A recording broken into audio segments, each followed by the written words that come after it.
What's going on, everybody? So every year around this time, the family and we head out to Niagara Falls for a couple of days while my son's on his fall break. So it was beautiful weather while we were in Niagara. We weren't planning on doing anything other than water parks and staying over and visiting some of the attractions, but Great Wolf Lodge happens to be near one of the gardeners that I visited about 7 years ago. So as I was driving down from Great Wolf Lodge to the Bird Kingdom, I happened to look up one of the streets and there was his house, so I went and did some creeping.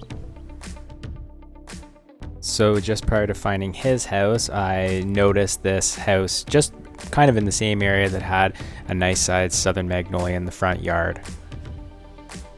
So if the owner of this house is watching, I do apologize. I don't generally creep on people's gardens.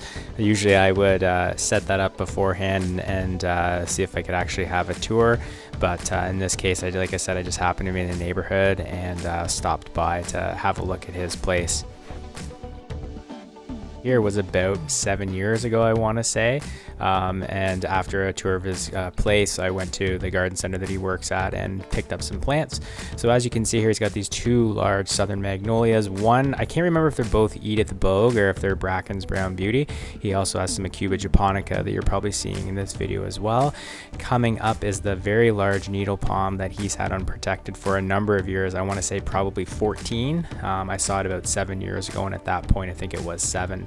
You can see some musabaju. There's actually another little needle palm there that you couldn't see, and that's a very large cryptomeria that he has in his garden. I noticed some cool yuccas, and up here I think on the left hand side you're going to see hardy orange as we're panning away from that bamboo that's there.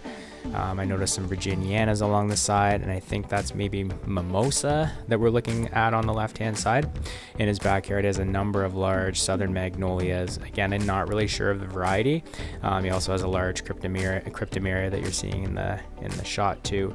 So yeah, a really cool variety of plants that he has in his backyard. Unfortunately, I couldn't go in there, but I did happen to look down the side there. And you can see some of the large bamboo aerial sulcata that he has.